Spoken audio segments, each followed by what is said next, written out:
Genesis 45. The news soon reached Pharaoh's palace. Joseph's brothers have arrived. Pharaoh and his officials were all delighted to hear this. Pharaoh said to Joseph, "Tell your brothers, this is what you must do. Load your pack animals and hurry back to the land of Canaan. Then get your father and all of your families and return here to me. I will give you the very best land in Egypt, and you will eat from the best that the land produces."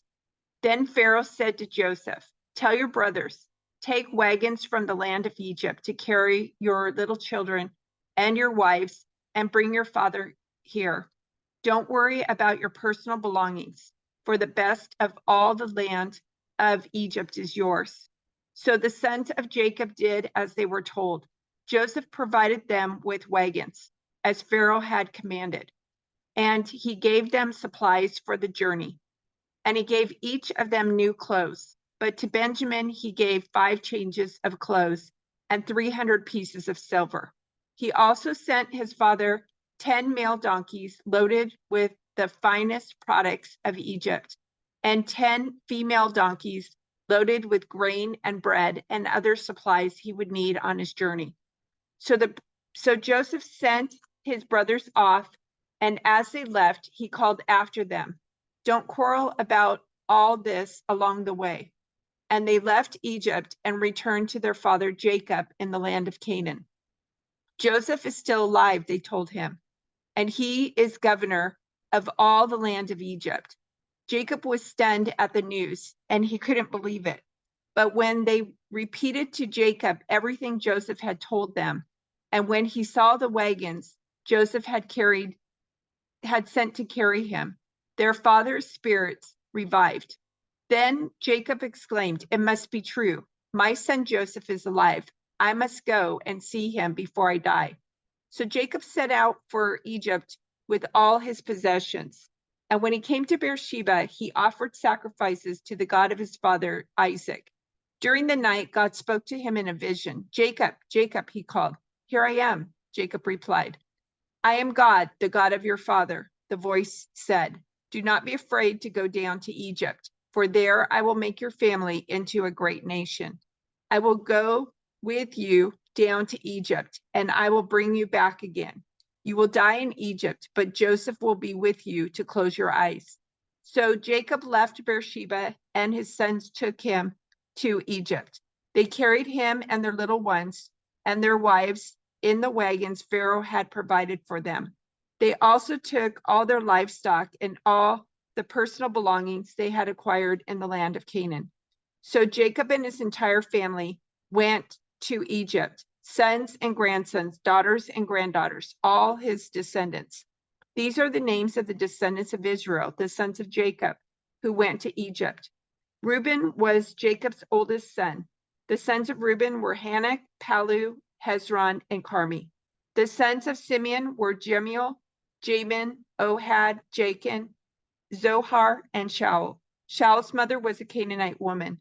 The sons of Levi were Gershon, Kohath, and Merari. The sons of Judah were Onan, Shelah, Perez, and Zerah, though and Onan had died in the land of Canaan. The sons of Perez were Hezron and Hamuel. The sons of Issachar were Tola, Pua, Jashub, and Shimron. The sons of Zebulun were Sered, Elon, and Jehiel. These were the sons of Leah and Jacob, who were born in Padoram, in addition to their daughter Dinah. The number of Jacob's descendants, male and female, through Leah was 33. The sons of Gad were Zephon, Hagi, Shuni, Esbon, Eri, Arodi, and Areli. The sons of Asher were Imnah, Ishva, Ishvi, and Beriah. Their sister was Sarah. Beriah's sons were Heber and Malchiel. These were the sons of Zilpah, the servant given to Leah by her father Laban. The number of Jacob's descendants through Zilpah was 16. The sons of Jacob's wife Rachel were Joseph and Benjamin. Joseph's sons born in the land of Egypt were Manasseh and Ephraim. Their mother was Asenath, daughter of Potipharah, the priest of On. Benjamin's sons were Bela, Becher, Ashbel, Gera, Naaman, Ehi, Rosh, Mupham, Hupham, and Ard. These were the sons of Rachel and Jacob. The number of Jacob's descendants through Rachel was 14. The son of Dan was Husham. The sons of Naphtali were Zehiel, Guni, Jezer, and Shillem. These were the sons of Bilhah, the servant given to Rachel by her father, Laban. The number of Jacob's descendants through Bilhah was 7. The total number of Jacob's direct descendants who were with him in Egypt, not counting his sons' wives, was 66. In addition, Joseph had 2 sons who were born in Egypt. So altogether, there were 70 members of Jacob's family in the land of Egypt. As they neared their destination, Jacob sent Judah ahead to meet Joseph and get directions to the region of Goshen. And when they finally arrived there, Joseph prepared his chariot and traveled to Goshen to meet his father, Jacob. When Joseph arrived, he embraced his father and wept, holding him for a long time. Finally, Jacob said to Joseph, "Now I am ready to die, since I have seen your face again and know you are still alive." And Joseph said to his brothers and to his father's entire family, "I will go to Pharaoh and tell him, my brothers and my father's entire family have come to me from the land of Canaan. These men are shepherds, and they raise livestock. They have brought with them their flocks and herds and everything they own." Then he said, "When Pharaoh calls for you and asks about your occupation, you must tell him, 'We, your servants, have raised livestock all our lives, as our ancestors have always done.' When you tell him this, he will let you live here in the region of Goshen, for the Egyptians despise shepherds." Then Joseph went to see Pharaoh and told him, "My father and my brothers have arrived from the land of Canaan. They have come with all their flocks and herds and possessions, and they are now in the region of Goshen." Joseph took 5 of his brothers with him and presented them to Pharaoh. And Pharaoh asked the brothers, "What is your occupation?" They replied, "We, your servants, are shepherds, just like our ancestors. We have come to live here in Egypt for a while, for there is no pasture for our flocks in Canaan. The famine is very severe there. So please, we request permission to live in the region of Goshen." Then Pharaoh said to Joseph, "Now that your father and brothers have joined you here, choose any place in the entire land of Egypt for them to live. Give them the best land of Egypt. Let them live in the land in the region of Goshen. And if any of them have special skills, put them in charge of my livestock too." Then Joseph brought in his father Jacob and presented him to Pharaoh. And Jacob blessed Pharaoh.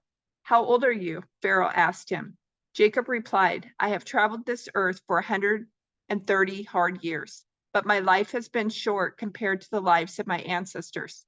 Then Jacob blessed Pharaoh again before leaving his court. So Joseph assigned the best land of Egypt, the region of Ramesses, to his father and his brothers, and he settled them there, just as Pharaoh had commanded. And Joseph provided food for his father and his brothers in amounts appropriate to the number of their dependents, including the smallest children. Meanwhile, the famine became so severe that all the food was used up, and people were starving throughout the lands of Egypt and Canaan. By selling grain to the people, Joseph eventually collected all the money in Egypt and Canaan, and he put the money in Pharaoh's treasury.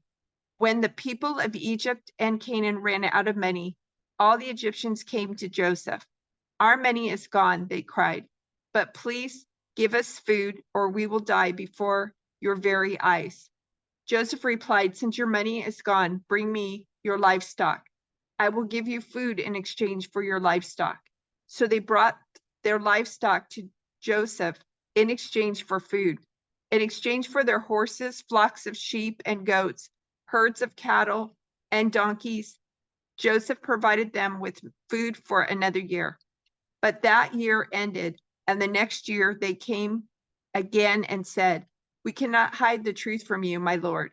Our money is gone, and all our livestock and cattle are yours. We have nothing left to give but our bodies and our land. Why should we die before your eyes? Buy us and our land in exchange for food. We offer our land and ourselves as slaves for Pharaoh.